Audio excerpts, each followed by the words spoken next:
আসসালামু আলাইকুম। আশা করি সবাই ভালো আছেন। স্বাগত জানাচ্ছি আমার ইউটিউব চ্যানেল নেক্সট লেভেল গ্রাফিক্সে। আজকে আমি আপনাদের সামনে ফান্ডামেন্টাল অফ ইলাস্ট্রেটরের 19তম ক্লাস নিয়ে হাজির হয়েছি। আর আজকের ক্লাসের টপিকস হচ্ছে টাইপ টুল। টাইপ টুলের পাশাপাশি আমরা আজকে ক্যারেক্টারের সেটিংগুলো দেখব এবং টাইপ অন এ পাথ টুল দিয়ে একটি ছোটোখাটো এমবেলেম্প লোগো টাইপ একটা কিছু করার চেষ্টা করব। চলুন তাহলে শুরু করি।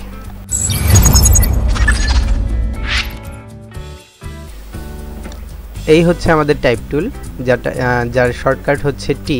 অর্থাৎ আমি যে কোনো টুলেই থাকি না কেন, ধরেন পেন টুলে আছি, আমি যদি কিবোর্ড থেকে টি প্রেস করি তাহলে আমার টাইপ টুল এসে যাবে।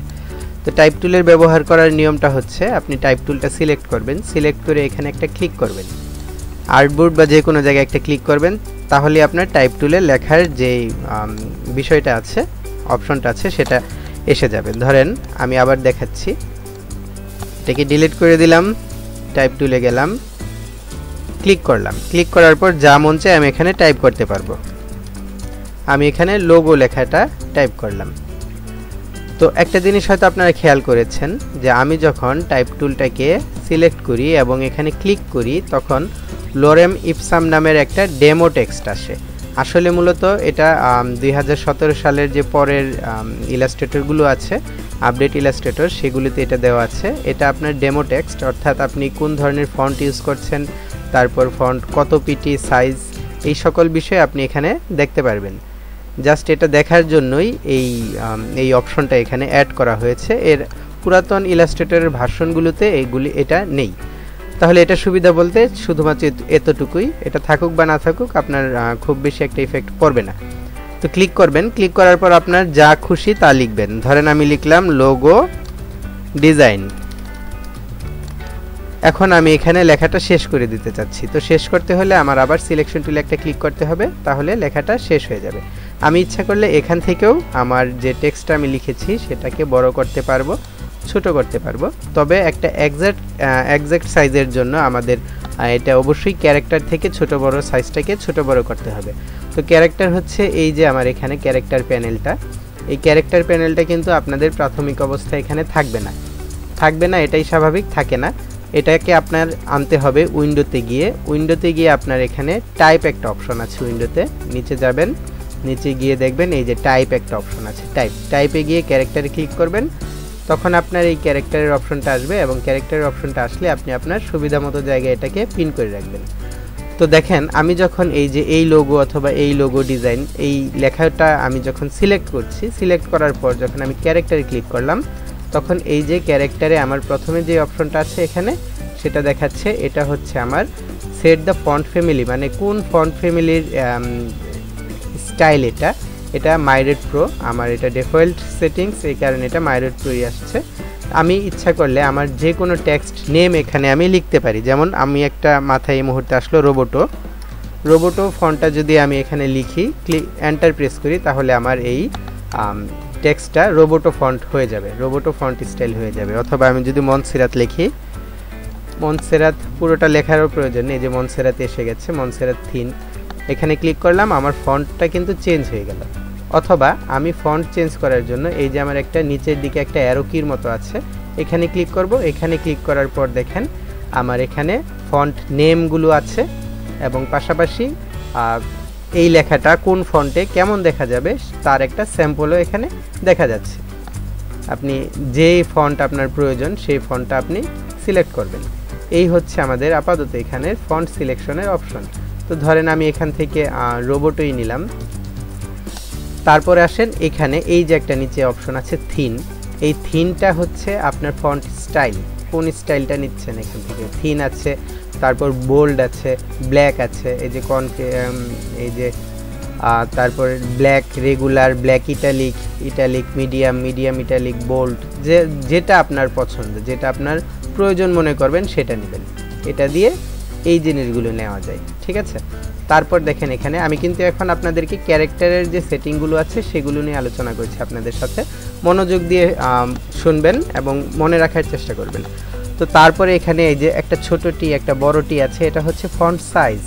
এখানে দেখেন আমাদের ফন্ট সাইজ আমরা এখান থেকে তীর চিহ্নটায় নিচে যে অ্যারো চিহ্নটা আছে এখান থেকে আমি আমার ফন্ট সাইজটা যেটা নিতে চাই সেটা নিতে পারবো। ধরেন আমি নিচ্ছি 48 পিটি, 48 পিটি হলো।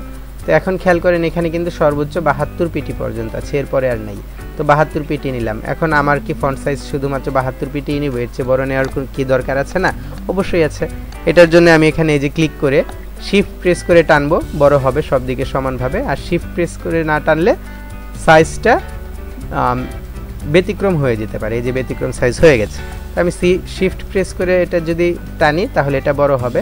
অথবা আমি আমার মন মতো যেটা চাই, যেখানে এখন বর্তমানে 72 পিটি আছে, আমি নিতে চাচ্ছি 100 পিটি, জাস্ট আমি এখানে 100 টাইপ করে এন্টার প্রেস করব, তাহলেই আমার ফন্ট সাইজটা 100 পিটি হয়ে যাবে। এই হচ্ছে ফন্ট সাইজের বিষয়। এই বিষয়টাতে আমি একটু পরে আসছি। এটা হচ্ছে দুটো লাইনের মাঝে ফাঁকা। এটা দুটো লাইনের মাঝে ফাঁকা, আমাদের যেহেতু এখানে একটা মাত্র শব্দ, এখানে দুটো লাইন নেই, এই কারণে এটা আমি একটু পরে বোঝাচ্ছি। তারপরে যে বিষয়টা আছে এটাকে বলা হয় কার্নিং। কার্নিংটা হচ্ছে আমার এক লেটার থেকে আরেক লেটারের যে দূরত্বটা, সেই দূরত্বটা যেন ভালো দেখা যায়, দূরত্বটা যেন একটা সুন্দর দেখতে, চোখে সুন্দর লাগে। এই কারণে আমরা এখান থেকে কার্নিংটা সেট করি। অটো কার্নিং থাকে, আমরা এখান থেকে অপটিক্যাল বা যেটা মনে চাই সেটা দিতে পারি। আমি অপটিক্যালটাই বেশি ব্যবহার করি, তাহলে আমাদের চোখে যেন এই লেটারগুলোর যে দূরত্ব আছে, দূরত্বটা যেন চোখে সুন্দর লাগে। জাস্ট এটার জন্য আমি অপটিক্যাল দিই। আপনারা একটু পার্থক্যটা দেখতে পারবেন। এই যে অটো দিলে এমন ছিল, এই যে এমন, আমি এখান থেকে যদি অপটিক্যাল দিয়ে দিই তাহলে এটা এমন হয়। তো কথা হচ্ছে এটা কিন্তু আমরা আবার কাস্টমলিও সেট করতে পারি। তার জন্য আমাদের যে কাজটা করতে হবে সেটা হচ্ছে আমাদের এই যে টেক্সটটা, সেই টেক্সটকে ক্রিয়েট আউটলাইন করতে হবে। এই ব্যাপারটাও আমি একটু পরে আসছি। আগে এগুলো সম্পর্কে একটু ধারণা নিয়ে নিই এবং বুঝে নেই বিষয়গুলো কি, ঠিক আছে? তো তারপরে যেটা আছে এটা হচ্ছে ট্র্যাকিং। ট্র্যাকিং হচ্ছে এই ফন্ট থেকে এই লেটার থেকে এই লেটারের দূরত্ব, এটাও এক প্রকার দূরত্ব।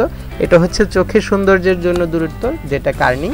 আর এটা হচ্ছে আপনার মন মতো একটা দূরত্ব। এই দূরত্বটাই হচ্ছে এই লেটার থেকে, মানে একটা লেটার থেকে আরেকটা লেটারের দূরত্ব কতটুকু হবে, এটা আমরা বিভিন্ন সময়ে যে কোনো বিষয়ে ট্যাগ লাইনের জন্য আমরা ইউজ করি। আমি উদাহরণের জন্য দেখাচ্ছি। ধরেন এই লোগো লেখাটাই আমার একটা লোগো এবং আমার কোম্পানির একটা ট্যাগ লাইন আছে। তাহলে আমি এখানে এই যে দেখেন কি হলো বিষয়টা। আমি এই যে টাইপ টুলে গেলাম, টাইপ টুলে গিয়ে যখন সিলেক্ট করে ক্লিক করলাম, এই যে লোরেম ইপসাম যে কথাটা ছিল সেটা কিন্তু এখানে এসেছে। এটা কিন্তু বর্তমানে আমি কোন ফন্টে এবং কোন সাইজে আছি সেটাই এসেছে, ঠিক আছে? এই হচ্ছে এটার আর কি এই ডেমো টেক্সটের সুবিধা। তো আমি এখানে লিখলাম ট্যাগলাইন হেয়ার। জাস্ট আমি এটাকে মন মতো একটু ছোট করছি। এই যে ধরেন এই আমার এটাকে আমি অপটিক্যালি আছে আপাতত। এখন আমি চাচ্ছি যে এই পুরো ট্যাগলাইন হেয়ার কথাটা এতটুক সাইজেই থাক, সাইজে বড় না হোক, কারণ ট্যাগলাইনগুলো একটু ছোট হলেই ভালো হয়। সাইজে বড় না হোক, কিন্তু পুরো কথাটা, পুরো লেখাটা এখান থেকে আমার লোগো লেখার এই প্রথম থেকে এই শেষ পর্যন্ত যেন যায়। তো সেই ক্ষেত্রে আমরা এখানে ট্র্যাকিংটা করব। ধরেন আমি এখানে ট্র্যাকিং দিলাম 250 দিয়ে এন্টার দিলাম। দেখেন লেটারগুলোর মাঝখানে ফাঁক বৃদ্ধি পেয়েছে। তো 250 দিয়ে যেহেতু হলো না, আমি 350 দিব। 3350 হয়ে গেছে। 350 দিলাম, ওকে। এখন দেখেন খুব সুন্দরভাবে কিন্তু এই ট্যাগলাইন হেয়ার কথাটা মাঝখানে লেটারের যে মাঝখানের ফাঁকাগুলো ছিল সেই ফাঁকাগুলো কিন্তু বৃদ্ধি পেয়েছে। তো এই লেখার মাঝখানে, লেটারের মাঝখানে যে ফাঁকাগুলো আছে সেটা কমানো বাড়ানোর জন্য আমরা এই ট্র্যাকিংটা ইউজ করি, ঠিক আছে? মনে থাকবে আশা করি। তো তারপরে এই যে এখানে যে একটা বিষয় আছে, এই যে টি দিয়ে দেখেন উপরে নিচে দুটো অ্যারো দেওয়া আছে। এটা হচ্ছে আপনার লেটারগুলোর ওয়ার্ডের যে লেটারগুলো আছে সেই লেটারগুলো লম্বায় কতটুকু হবে, এটা 100% দেওয়া আছে। অর্থাৎ আমার যে বর্তমানে 100% দেওয়া আছে, এটার মানে হচ্ছে আমার যে টেক্সট আছে সেই টেক্সটের যে ডিফল্ট সেটিংটা আছে, অর্থাৎ যেটা স্বাভাবিক থাকবে সেটাই এখানে আছে। দেখেন খেয়াল করে আমি একটু উপর দিকে এটা টান দিয়ে যদি বড় করি তাহলে দেখেন এই যে এটা 100% আছে, বাট এটা এখান থেকে কমে গেছে। আচ্ছা, আমি এটাকেও আপনাদের এই দুটো বিষয়ই পাশাপাশি বোঝাচ্ছি। হ্যাঁ, তো এটা কিন্তু এখন দেখাচ্ছে যে এটা 100% আছে, এটা কমে গেছে। অর্থাৎ এই যে পাশাপাশি যে আপনার অর্থাৎ পাঁচটা কমে গেছে। পাঁচটা প্রথমে 100% ছিল, 51% হয়ে গেছে। আমি 5টা এখানে 100%ই দিলাম, সাইজটা বেড়ে গেছে। এখন আমি আপাতত সাইজটা আবার আনলাম। এখন দেখেন এখান থেকে যদি আমি এটাকে বাড়াই 100%-এর জায়গায় যদি আমি এখানে 150% দিই, ওকে দিই, তাহলে দেখেন এই যে লম্বায় বেড়ে গেছে। আমি যদি 200% দিই তাহলে দেখেন লম্বায় আর একটু বাড়বে। আশা করি এটা লম্বায় কমানো বাড়ানোর বিষয়টা বুঝতে পেরেছেন। এটা যদি আমি 50% দিই তাহলে খাটো হয়ে যাবে। এই যে দেখেন খাটো হয়ে গেল। ফন্ট কিন্তু আমার রোবটই আছে, বাট এটা খাটো হয়ে গেছে। হ্যাঁ, তারপরে হচ্ছে আমার এই যে যেটা আমি বলেছিলাম এটা 100% আছে, ধরেন এটা যদি আমি 200% দিই তাহলে এটা পাশে বেড়ে যাবে। এই যে পাশে বেড়ে গেল। আমি এটা যদি এটা যদি 50% দিই তাহলে পাশে কমে যাবে, যে পাশে কমে গেছে। তো এগুলো সবসময় 100%ই রাখবেন। তবে ক্ষেত্র বিশেষে এগুলো আমাদের চেঞ্জ করতে হয়। ক্ষেত্র বিশেষে কখন চেঞ্জ করতে হয়? যখন আমরা কোনো লোগো ডিজাইন করি এবং লোগো ডিজাইনের মাঝে যখন আমাদের ক্লায়েন্ট কাস্টম ফন্ট চায়, অর্থাৎ যে ফন্টটা মিলবে না অন্য কোনো ফন্টের সাথে, তখন আমরা এই ট্র্যাকিং, তারপর কার্নিং, তারপরে এই যে আমাদের এই যে বিষয়টা এই মাত্র আমি আপনাদেরকে বলছিলাম যে ভার্টিক্যাল স্কেল এবং হরিজন্টাল স্কেল, এই স্কেলিংগুলো আমরা কমিয়ে বাড়িয়ে এমন একটা ফন্ট এর লুক দেই, আপনি হয়তো দেখে চিনতে পারবেন যে এটা রোবোটো ফন্ট, কিন্তু কখনো আপনি এই ফন্টটাকে আমার যে ফন্টটা সেটাকে মিলাতে পারবেন না। কারণ হয়তো আমি এখানে ভার্টিক্যাল স্কেলিং দিয়ে দিয়েছি 101%। আপনার মাথায় যে পর্যন্ত না ঢুকবে যে এটা 101%, আমি যেই পর্যন্ত না বলবো হয়তো আপনি মিলাতে পারবেন না। এটা 101% দিতে পারি আমি, এটা হয়তো 88% দিলাম। তারপরে এখানে আমার কার্নিংটা হয়তো আমি ট্র্যাকিংটা হয়তো আমি এখানে দিলাম 15। এইভাবে দেওয়ার পর দেখেন এই যে লেখাটা, এই লেখাটা ট্যাগলাইন হেয়ার, এটাকে আমি আরেকটা কপি নিলাম এবং এটার যে স্বাভাবিক যে সেটিংটা, সেই স্বাভাবিক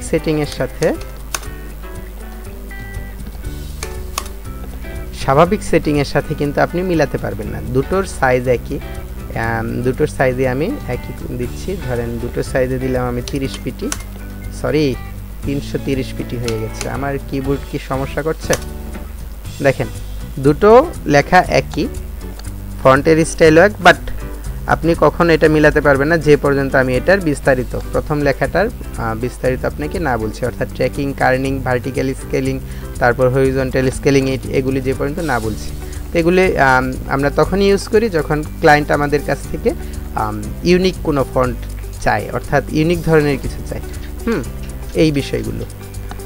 তারপর আমাদের যে বিষয়টা আছে এই যে এ দেওয়া এবং এর উপর একটা ছোট এ দেওয়া, এটা হচ্ছে আপনার যে ওয়ার্ডটা বা লেটারটা আছে সেই লেটার স্পেসিংটা উপর দিকে বাড়বে কমবে, উপর নিচে। ধরেন আমি এখানে 0 আছে, যদি 50 দিই, 50 দিয়ে এন্টার দিই, দেখেন এটা উপর দিকে চলে গেল। তা আমি ইচ্ছা করলে যে কোনো একটা নির্দিষ্ট লেটারেও এই বিষয়টা করতে পারি। নির্দিষ্ট লেটারে আমি এখানে 100 দিলাম, ওকে দিলাম, দেখেন আমার শুধুমাত্র ওই লেটারটাই উপর দিকে চলে গেল। তো আমি নির্দিষ্ট লেটারটা মূলত সিলেক্ট করেছি কিভাবে, এগুলি কিন্তু মাইক্রোসফট ওয়ার্ডে যেভাবে করা হয় এটা এখানেও ঠিক একইভাবে। ডাবল ক্লিক করব, ডাবল ক্লিক করলে আমার এই যে কার্সরের অপশনটা আসবে, ক্লিক করে ড্র্যাগ করে সিলেক্ট করব, ঠিক আছে। তারপরে আমি এটা ধরেন এটাকে দিলাম 10, এন্টার দিলাম, দেখেন এটা নিচে নেমে আসলো। বিষয়গুলো হচ্ছে এটা এইভাবে উপরে নিচে যাবে। তো তারপর আমার যে অপশনটা আছে এই যে এটা যেখানে 0 ডিগ্রি দেওয়া আছে, সেটা হচ্ছে রোটেশন, অর্থাৎ আমার এই যে লেখাটা যে আছে, আমার লেখার যতগুলো লেটার আছে সেই লেটারগুলো রোটেট হবে, অর্থাৎ অ্যাঙ্গেলে ঘুরবে। ধরেন আমি এখানে যদি 30 অ্যাঙ্গেল দিই তাহলে প্রত্যেকটা লেটার 30 অ্যাঙ্গেলে ঘুরে যাবে। 30 লিখে আমি এন্টার প্রেস করলাম, দেখেন প্রত্যেকটা লেটার 30 অ্যাঙ্গেলে ঘুরে গেল। আমি চাচ্ছি এটা বিপরীত দিকে ঘুরুক, তাহলে জাস্ট একটা মাইনাস দিব সামনে, মাইনাস দিয়ে দিলাম, দেখেন বিপরীত দিকে সবগুলো ঘুরে গেল, ঠিক আছে। চমৎকার বিষয়। তো তারপরের যে অপশনগুলো আছে আমার এই যে এটা হচ্ছে সবগুলো লেটার বড় হাতের হবে। তারপর এটা হচ্ছে প্রথম একটা লেটার বড় হাতের, তারপর স্মল ক্যাপস, অর্থাৎ সবগুলো লেটার স্মল হবে কিন্তু ছোট হাতের ছোট হবে, সবগুলো লেটার ছোট হবে কিন্তু এই যে বড় হাতের লেখা যেটা আছে বড় হাতের লেখা হবে এবং ছোট হবে। এই তারপরের যেটা এই যে এখানে এটা আমরা বিভিন্ন ধরনের যে বীজগণিতে স্কোয়ার, তারপরে কিউব, এই ধরনের যে প্রতীকগুলো আমরা ইউজ করতাম, এগুলো সেই ধরনের কাজ করবে। ধরেন আমি এই যে ট্যাগলাইন হেয়ার কথাটাকে সিলেক্ট করলাম, সিলেক্ট করে এই যে উপরে দিলাম, দেখেন এই যে স্কোয়ার যেভাবে আমরা লিখি এই যে লেখাটা সেটা এভাবে হয়ে গেল। স্কোয়ারের মতো হয়ে গেল। তারপরে যে অপশনটা আছে সেটা হচ্ছে যে লগের নিচে আমরা যেভাবে পাওয়ার দিতাম এটা এভাবে কাজ করবে। এই যে ট্যাগলাইন হেয়ার এটা। তো তারপরে এটা হচ্ছে লেখার নিচে একটা দাগ দিয়ে দিবে, ক্লিক করলে লেখার নিচে একটা আন্ডারলাইনের মতো এসে যাবে। এই যে দেখেন ক্লিক করলাম, লেখার নিচে একটা আন্ডারলাইনের মতো এসে গেল। আর এটা হচ্ছে লেখার মাঝখান দিয়ে একটা লাইন যাবে। এই যে তারপরে আমরা এই বিষয়গুলো ইউজ করি না, কারণ কি আমি লেখার নিচে একটা দাগ দিতে চাইলে আমি এখান থেকে শেপ নিয়ে লেখার নিচে দাগ দিয়ে দিতে পারি, লেখার মাঝখানে দাগ দিতে চাইলে আমি এই শেপটাকে মাঝখানে তুলে দিতে পারি। এই বিষয়গুলোর জন্য আমরা এইগুলো তো ধরি না যদি দরকার না পড়ে। তো এই হচ্ছে আমার আপাতত ক্যারেক্টারের সেটিংগুলো। তারপর আছে প্যারাগ্রাফ। আমি প্যারাগ্রাফ নিয়ে এখন একটু আলোচনা করি। তাহলে আশা করি এই পর্যন্ত টাইপ টুলের বিষয়টা বুঝতে পেরেছেন। টাইপ টুল সিলেক্ট করে ক্লিক করব, আমার যে লেখার যে ক্যারেক্টারগুলো আছে, যে ক্যারেক্টার আছে যেগুলো সেটিং দেওয়া আছে সবগুলো, ফন্ট স্টাইল, তারপরে হচ্ছে সাইজ, সব কিছু মিলিয়ে লোরেম ইপসামের যে ডেমোটা আছে সেই ডেমোটা এখানে এসে যাবে। ঠিক আছে, তো এখন আমি এই যে এটাকে স্কিপ করেছিলাম এই বিষয়টাতে আসছি।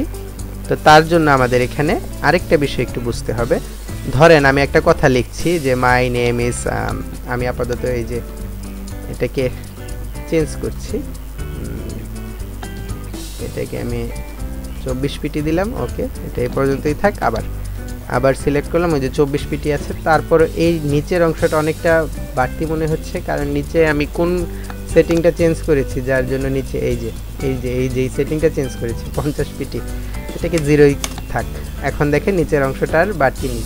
ওকে, এখন আমি আবার পুনরায় নিচ্ছি। ঠিক আছে, ক্লিক করলাম, আগের মতো হলো। এখন আমি এখানে যা মন চায় লিখছি, এত লিখছি। আমার লেখা কিন্তু দেখেন আর্টবোর্ড ছেড়ে চলে গেছে, আর্টবোর্ডের বাইরে চলে এসেছে। আমি এভাবে কিন্তু যত লেখার আমি লিখতে থাকবো, এগুলো আর্টবোর্ডের বাইরে লম্বি যেতে থাকবে। তো এক্ষেত্রে আমার যে বিষয়টা, আমি যদি আবার লেখা এভাবে চাই যে আমি এন্টার প্রেস করে নিচে আসতে পারি, এন্টার প্রেস করে নিচে এসে আবার লিখতে পারি, এইভাবে লিখতে পারি। তো বিষয়টা কিন্তু যখন আমরা কপি পেস্ট করি এক্ষেত্রে খুবই সমস্যা হয়। কপি পেস্ট করলে একটা লাইন এখান থেকে একেবারে শেষ মাথা পর্যন্ত চলে যাবে ক্যানভাসের। তো সেই ক্ষেত্রে আমাদের যেটা করণীয়, অর্থাৎ আমরা যদি একটা প্যারাগ্রাফের মতো কিছু লিখতে চাই, তাহলে আমি টাইপ টুল দিয়ে এটা লিখবো। টাইপ টুলে যাব, এখানে জাস্ট প্রথমে কি করেছি, একটা ক্লিক করেছি এবং লেখা শুরু করেছি। তো এই ক্ষেত্রে আমি এটা করব না, আমি যেটার কথা বলছি সেক্ষেত্রে এটা করব না। টাইপ টুলে সিলেক্ট করব, ক্লিক করে মাউসের বাটনটা না ছেড়ে একটা ড্র্যাগ করে দাগ দিব। যতটুকু এরিয়া নিয়ে দাগ দিব আমার লেখাটা ঠিক দেখেন ততটুকু এরিয়ার মধ্যে থাকবে।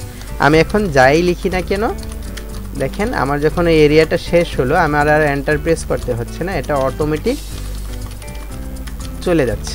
এইভাবে বিষয়টা খুব সুন্দর একটা বিষয়। তো দেখেন এখন যেটা আমি বলেছিলাম যে দুটো লাইনের মাঝখানে স্পেসিংটা এটা বাড়াবে। আমি যদি এখানে ক্লিক করে বাড়াই তাহলে দেখেন আমার লাইনের মাঝখানে স্পেসিংগুলো বাড়ছে, আবার এখানে কমালে লাইনের মাঝখানে স্পেসিংগুলো কমছে। এটার কাজ হচ্ছে এই।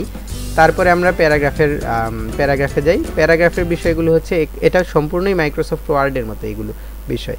দেখেন এই যে আমার এটা সিলেক্ট করা আছে, অর্থাৎ বাম পাশ থেকে লেখা শুরু হবে, আস্তে আস্তে ডান পাশে যাবে, আবার নিচে আসবে। আমি যদি এটা সিলেক্ট করি অ্যালাইন সেন্টার, তাহলে সেন্টারের থেকে লেখা শুরু হবে, সেন্টারে শেষ হবে। এটা ডাইন থেকে লেখা শুরু হবে, বামে শেষ হবে। তারপর এটা হচ্ছে যে আমরা যেভাবে করি যে আমার যতটুকু এরিয়া অর্থাৎ এই যে এই এরিয়াটা সিলেক্ট করা আছে, এই সিলেক্টের মাঝে আমার লেখাগুলো সুন্দরভাবে বিস্তার হয়ে যাবে। এই যে দেখেন সুন্দরভাবে হয়ে গেল এই বিষয়গুলো। এটা হচ্ছে প্যারাগ্রাফের বিষয়। তো আমরা এই বিষয়গুলো আরও একটু দেখব যেদিন আমরা যে কোনো একটা ফ্লায়ারের প্রজেক্ট বা ব্রোশিয়ারের প্রজেক্ট করব, সেদিন এই বিষয়গুলো আরও একটু গুরুত্বপূর্ণভাবে দেখব। তো আমি আসলে ক্লাসটা অনেকটা বড় হয়ে যাবে যদি সবগুলো বিষয় এখন এখানেই বলতে যাই। তো আমরা টাইপ টুলের যে পরবর্তী যে আমাদের টুলটা আছে এরিয়া টাইপ টুল, আমরা সেখানে এটাতে এসে পড়ি। আশা করি টাইপ টুলের যে বিষয়টা এখান পাশাপাশি যে ক্যারেক্টারের বিষয়টা, এই বিষয়গুলো আপনারা একটু বুঝেছেন ভালোভাবে। তো টাইপ টুলের আমাদের পরে এরিয়া টাইপ টুল আছে। তো এরিয়া টাইপ টুলের জন্য আমাদের একটা এরিয়া নিতে হবে। আমি একটা এরিয়া নিলাম, একটা এরিয়ার মাঝে এরিয়া টাইপ টুল দিয়ে লেখা যাবে। তো কথা হচ্ছে আমরা কিন্তু এই যে টাইপ টুল দিয়ে যখন লিখেছি, আমরা টাইপ টুল দিয়ে সিলেক্ট করে একটা বক্সের মাঝে আমাদের লেখাটা এনেছি, তাই না? তো আমার বক্সের মাঝে লেখাটা নাও লাগতে পারে। ধরেন আমার একটা পলিগন শেপের মধ্যে লেখাটা লাগবে। তো আমি পলিগন শেপের মাঝে এইটা দিয়ে এই টাইপ টুল দিয়ে আমি পলিগন শেপ কিভাবে বানাবো, এটা তো বানানো সম্ভব না। তো এটার জন্য আমাদের এরিয়া টাইপ টুল ইউজ করতে হবে। তো আমরা প্রথমে কি করব, আমরা যে শেপটা বানিয়েছি সেই শেপটাকে সিলেক্ট করব এবং এরিয়া টাইপ টুল সিলেক্ট করব, করে আমি শেপের পাথে এসে ক্লিক করব। দেখেন আমার লেখাটা এই কি বলে এটাকে, যে পলিগন শেপটা নিয়েছিলাম সেই পলিগন শেপের আকৃতিতে হয়ে গেছে। তো শুধুমাত্র পলিগন না, যে কোনো শেপেই আপনি নিতে পারেন। এই ক্ষেত্রে যে ইলিপস টুলে গেলাম, ইলিপস টুলে গিয়ে এরিয়া টাইপ টুল ক্লিক করলাম, এই যে দেখেন ইলিপস টুলের এটা মানে রাউন্ড একটা শেপে লেখাটা আমার হয়ে গেছে। আমি এখন যাই লিখবো আমার এটা রাউন্ড শেপেই থাকবে। এখান থেকে আমি মন মতো যা খুশি তা লিখতে পারি। এই যে দেখেন লেখাটা কিন্তু আমার ডান থেকে বামে যাচ্ছে, কারণ কি, কারণ আমার প্যারাগ্রাফে কিন্তু ওই বাম থেকে ডানেরটাই সিলেক্ট। এই যে আমি এটা সিলেক্ট করলাম, এখন আমার লেখাটা ডান থেকে বামে যাচ্ছিল, আমি উল্টো বলেছি মনে নেই। এখন লেখাটা বাম থেকে ডানে যাবে। এই যে প্রথমে যেভাবে ছিল এখন কিন্তু তার ব্যতিক্রম যাচ্ছে লেখাটা। তো আশা করি এরিয়া টাইপ টুলের বিষয়টাও আপনারা বুঝতে পেরেছেন। তো এরপর আমাদের যেটা আছে টাইপ অন এ পাথ টুল, এটা খুবই সুন্দর এবং চমৎকার একটা টুল আমাদের কাজের জন্য। অর্থাৎ আমি যেটা লিখবো সেটা একটা পাথের মধ্যে দিয়ে আমার লেখাটা যাবে, লেখাটা আমার পাথের মধ্যে দিয়ে যাবে। পাথটা যে কোনো ধরনের হতে পারে, ধরেন এই যে আমার একটা পাথ, এইটা ধরেন এই যে এটাই আমার পাথ, এইটাই। এখন কথা হচ্ছে পাথ কাকে বলে এটা তো আপনারা বুঝেন। কন্ট্রোল ওয়াই দিয়ে দেখেন এই যে হচ্ছে এটা আমার পাথ, ঠিক আছে। আবার কন্ট্রোল ওয়াই দিলাম, আর মাঝখানে যেটা আছে এটা হচ্ছে ফিল। আমি ফিল কালারটাকে অফ করে দিলে শুধুমাত্র আমার পাথটাই থাকবে। আমার পাথটা কোন দিক দিয়ে গেছে আমি স্ট্রোকটাকে একটু বাড়িয়ে দেখতে পারি যে আমার পাথটা কোন দিক দিয়ে গেছে, এই যে এদিক দিয়ে গেছে। ওকে, তো আমার পাথ স্ট্রোক থাকলেও চলবে, না থাকলেও চলবে, জাস্ট পাথ থাকলেই চলবে এটা। তাহলে আমি এই যে ক্লিক করব, type on a path tool select করব। অবশ্যই আমার পাথটাকে সিলেক্ট রাখতে হবে। আমি পাথটাকে সিলেক্ট করব, সিলেক্ট করে এই যে টাইপ অন এ পাথ টুল যেটা সিলেক্ট করব, ক্লিক করব। দেখেন লেখা আমার সুন্দরভাবে সেই পাথ মোতাবেকই গেছে।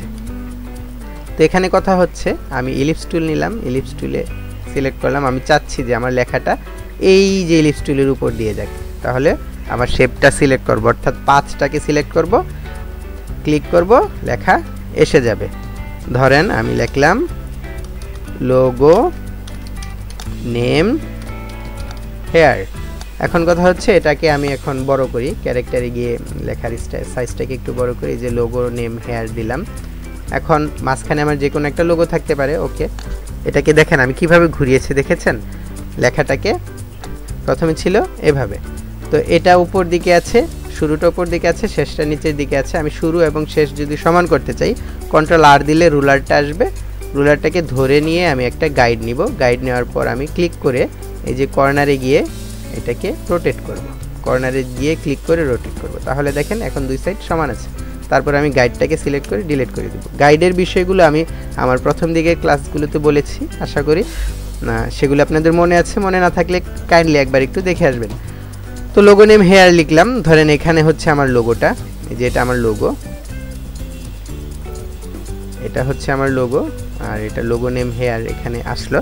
তো লোগো ট্যাগলাইন বা অন্য কিছু স্থাপিত আমরা যেগুলো লিখি সেটা আমার নিচ দিয়ে যাওয়ার দরকার। তাহলে আমি নিচ দিয়ে নেওয়ার জন্য আরেকটা পাথ বানাবো পাথের মতো করে। ওকে, মানে আরেকটা ইলিপস টুল নিলাম পাথের জন্য। আবার এখানে এটা আমি আবার নিলাম যে টাইপ অন এ পাথ টুলটা আবার নিলাম, ক্লিক করে সিলেক্ট করলাম। এখানে এখন ট্যাগলাইন হেয়ার কথাটা লিখলাম। এখন কথা হচ্ছে দেখেন এই লেখাটাও কিন্তু উপর দিয়ে গেছে, এটাকে যদি আমি ঘুরিয়ে নিচের দিকে আনি, আমার লেখাটা তো ভিতর দিকে থাকার কথা, লেখাটা বাইরের দিকে আছে, তাই না? তো লেখাটা ভিতর দিকে নেওয়ার জন্য আমাদের কি করতে হবে, এটাকে সিলেক্ট করতে হবে। সিলেক্ট করে এই যে দেখেন এখানে একটা লম্বা দাগ আছে, এই যে এই দাগটা, এই যে লম্বা একটা দাগ আছে, এটাকে ক্লিক করে জাস্ট ভিতর দিকে ড্র্যাগ করব, ক্লিক করে ভিতর দিকে ড্র্যাগ করব। দেখেন ভিতর দিকে লেখাটা আমার এসে গেল। তারপরে আমি আমার মন মতো এটাকে সাজাবো, ছোট করতে পারি, এটার যে ট্র্যাকিং আছে ট্র্যাকিং বাড়িয়ে দিতে পারি, 400 দিলাম। ওকে, এই যে দেখেন ট্যাগলাইন হেয়ার, এটাকে আমি অল ক্যাপস দিতে পারি, আরও ছোট করি একটু, মানে বিষয়টা এইভাবে।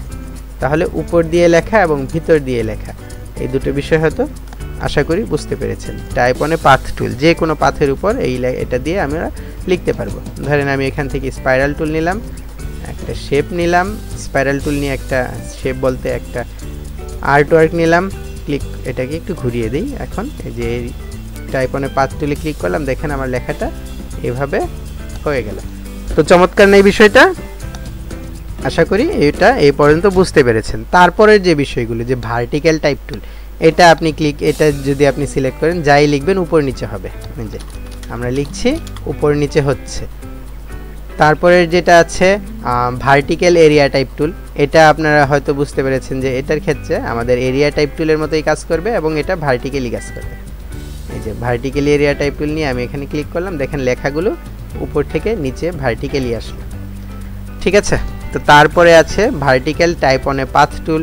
আশা করি এটাও বুঝতে পেরেছেন যে এটা পাথের উপর দিয়ে লেখা হবে, বাট লেখাটা হবে ভার্টিক্যালি। ঠিক আছে, আমি আর এটার জন্য আবার আরেকটা পাথ নেওয়ার জন্য আবার একটা এলিপস টুল নিলাম। এখন এই যে ভার্টিক্যাল টাইপ এটা সিলেক্ট করলাম, এই যে লেখাগুলো এখন উপর থেকে নিচ দিকে যাচ্ছে। রাউন্ড দেখে আপনারা হয়তো বুঝতে পারছেন না, অন্য যে কোনো শেপ পাথ নিলে আপনারা সেটা একটু স্পষ্ট বুঝতে পারবেন। তো এখন এরপরে যেটা আছে সেটা হচ্ছে টাচ টাইপ টুল। এটা একটু বর্ণনা করি, এটার একটু কাজ আছে। ধরেন এই যে টাইপ টুলে আমি একটা কিছু লিখলাম, তার সেটিংগুলো সাবেক সেটিং যেভাবে থাকে সেটা করে দিলাম। তো এটার কাজটা কি? এটার কাজ হচ্ছে আপনি যে কোনো একটা লেটার সিঙ্গেল সিলেক্ট করতে পারবেন। এই যে দেখেন সিঙ্গেল সিলেক্ট করলাম আমি একটা লেটার, মানে এখানে এসে ক্লিক করলাম, যেটাতে ক্লিক করলাম সেই লেটারটাই আমার সিঙ্গেল সিলেক্ট হচ্ছে। সিঙ্গেল সিলেক্ট করার পর আপনি ইচ্ছা করলে এটাকে রোটেট করতে পারবেন। এই যে রোটেট হলো, উপরে ধরে রোটেট, ইচ্ছা করলে বড় ছোট করতে পারবেন, বড় ছোটও করা গেল। এই যে বড় ছোট যা মন চায় তা করতে পারবেন একটা নির্দিষ্ট লেটার। আবার ইচ্ছা করলে এটার কিন্তু আপনি যেটা বলে যে পজিশনটাও চেঞ্জ করতে পারবেন। ঠিক আছে, এবং এখান থেকে ইচ্ছা করলে আপনি এটাকে বড় ছোট করতে পারবেন, এই যে ক্যারেক্টার থেকে যেটা আপনার মনে চাই। আশা করি টাইপ টুলের এই বিষয়গুলো আপনারা বুঝতে পেরেছেন এবং আপনাদের টাইপ টুল, আমরা সামনে যে কাজগুলি করব টাইপ টুল আপনাদের খুব ভালো উপকারে দিবে। টাইপ টুলের বিষয়ে যে সর্বশেষ কথা সেটা হচ্ছে আপনি যখন একটা টেক্সট লিখে ফেলবেন, যে টেক্সটটা আপনার আর পরিবর্তন করার কোনো প্রয়োজন নেই। ধরেন আমি এই যে লোরেম ইপসাম যে কথাটা লেখা আছে এটাই আমার একটা পারফেক্ট লেখা, অর্থাৎ ধরেন আমার একটা লোগোর নাম বা যে কোনো কিছু, এটাই হচ্ছে আমার ফাইনাল, আমি এখানে আর কোনো প্রকার পরিবর্তন করব না। যখন এই ধরনের একটা ডিসিশনে এসে যাবেন যে এখন আর আমার কোনো পরিবর্তন করতে হবে না, তখন আপনার যেটা করতে হবে সেটা হচ্ছে আপনার ফন্টটাকে ক্রিয়েট আউটলাইন করতে হবে। যে টেক্সট আপনি লিখেছেন সেটাকে ক্রিয়েট আউটলাইন করতে হবে। তো ক্রিয়েট আউটলাইন করার সুবিধা কি বা কেন করতে হয়? কথা হচ্ছে আমি এখানে যে ফন্টটা ইউজ করেছি সেটা হচ্ছে রোবোটো। আমি যখন আমার ক্লায়েন্টকে এই ফাইলটা সাবমিট করব, ক্লায়েন্টকে যখন আমি এই ফাইলটা দিব, তখন যদি ক্লায়েন্টের কাছে এই রোবোটো ফন্টটা না থাকে, তখন কি হবে? ক্লায়েন্টের যে ডিফল্ট ফন্ট আছে এই ফন্টটা সেটা পরিবর্তন হয়ে সেই ফন্টে রূপান্তরিত হয়ে যাবে। অর্থাৎ ধরেন ক্লায়েন্টের কাছে টাইমস নিউ রোমান আছে বাট রোবোটো নাই, তখন এই ফন্টটা অর্থাৎ এই লেখাটা টাইমস নিউ রোমান হয়ে যাবে ক্লায়েন্টের কম্পিউটারে গিয়ে। তাহলে এই যে একটা সমস্যা, তাহলে কিন্তু আপনার ডিজাইন সম্পূর্ণই নষ্ট হয়ে যাবে। আপনি যত সুন্দর করে ডিজাইন করেন না কেন, আপনার ডিজাইনটা সম্পূর্ণ নষ্ট হয়ে যাবে। তো এই যে একটা সমস্যা, এই সমস্যা থেকে বাঁচার জন্য আমাদের টেক্সটটাকে ক্রিয়েট আউটলাইন করতে হয়। আবার এই টেক্সটকে এডিট করার জন্য, অর্থাৎ যদি আমি টেক্সট কোনো দিক দিয়ে কাটতে চাই, কোনো দিক দিয়ে জয়েন করতে চাই, এই ধরনের এডিট করার জন্য আমাদের ক্রিয়েট আউটলাইন করতে হবে। তো যখন আমরা টেক্সটটাকে ক্রিয়েট আউটলাইন করে ফেলবো, তখন কি হবে? টেক্সটটা আর টেক্সট থাকবে না, এটা একটা শেপ হয়ে যাবে, এক ধরনের একটা শেপ হয়ে যাবে। তখন শেপে যে ধরনের এডিটগুলো আমরা করে থাকি এক্ষেত্রেও তাই করা যাবে।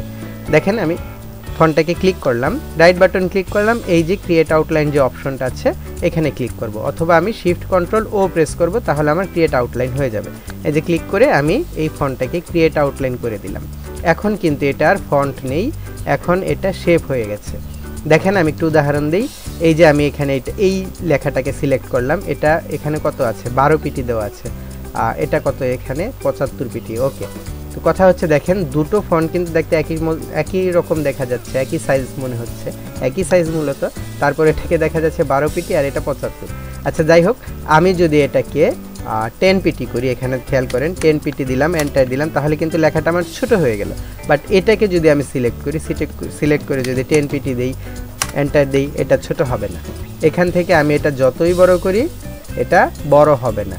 আবার এটাকে যদি আমি বড় করি দেখেন এটা কিন্তু বড় হবে। অর্থাৎ যখন আমি আমার ফন্টটাকে ক্রিয়েট আউটলাইন করে ফেলবো, আমার লেখাটাকে ক্রিয়েট আউটলাইন করে ফেলবো, তখন আর ক্যারেক্টারের কোনো কাজই এখানে করবে না। এটাকে আমি কাস্টমলি বিভিন্ন সাইজ ছোট বড় করতে পারি, এভাবে টেনে যত ধরনের এডিট আছে করতে পারি।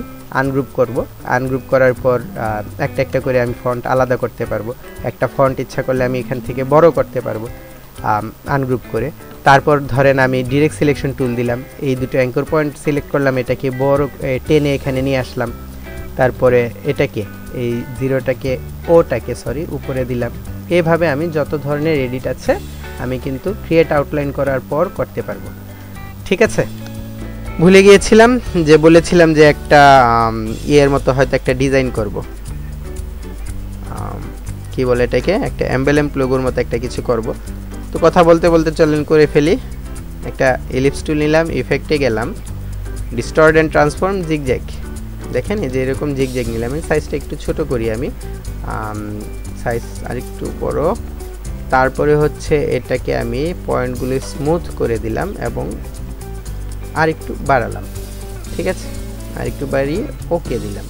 এই যে তারপর এটাকে আমি কি করব, অবজেক্ট থেকে এক্সপ্যান্ড অ্যাপারেন্স করে দেব। ঠিক আছে, এখন আমি ভিতরে আরেকটা ইলিপস টুল নিলাম, এটার কালারটা ধরেন আমি হোয়াইট দিলাম। দেখেন এখন মনে হচ্ছে যে আমার লোগোর সাইডে একটা চমৎকার বর্ডার এসে গেছে, তাই না? অ্যালাইনের বিষয়টা এখন বলছি না, আর বড় করি না ক্লাসটা। এখন আমি এটার একটা কপি নিলাম, কন্ট্রোল সি কন্ট্রোল এফ দিয়ে একটা কপি নিলাম। কপি নিয়ে এটাকে আবার আমি ব্ল্যাক কালার করে দিচ্ছি। এই যে দেখেন তাহলে কি হচ্ছে, দেখেন কত সুন্দর, কিন্তু আসলে অলরেডি একটা ডিজাইন কিন্তু হয়ে যাচ্ছে, তাই না? এটা আরেকটু করি। ওকে, ডিজাইনটা আসলে সুন্দর ডিজাইন হয়ে যাচ্ছে। আমি আসলে কোনো কালার দিচ্ছি না ডিজাইনটার মাঝে, আপনারা যদি প্রয়োজন পড়ে কালার দিয়ে নিন। তো আমি আবার এটার একটা কপি নিলাম, কন্ট্রোল সি কন্ট্রোল এফ। আশা করি এই কন্ট্রোল সি কন্ট্রোল এফ এই সব বিষয়ে আপনারা জানেন। আপনাদের বলতে বলতে কিন্তু আমি এটা শেষ করে ফেলছি। এখন টাইপ অনে পাথ চলে যাব, এখানে ক্লিক করব, লোগোর নাম দিব মাই কোম্পানি নেম। এই ধরেন আমার লোগোর নাম, লেখার সাইজ অনেক বড়, এই কারণে বড় হয়ে গেছে, মাই কোম্পানি নেম। এই যে চমৎকার। এটাকে আমি গাইড নিয়ে এটাকে আমি ঘুরিয়ে দিচ্ছি গাইড নিয়ে সমান করে ঘুরিয়ে দিচ্ছি। ওকে, ঠিক আছে, এটারই আরেকটা কপি নিচ্ছি, কন্ট্রোল সি কন্ট্রোল এফ, একটু বড় করলাম। আবার এটা সিলেক্ট করে এখানে লিখলাম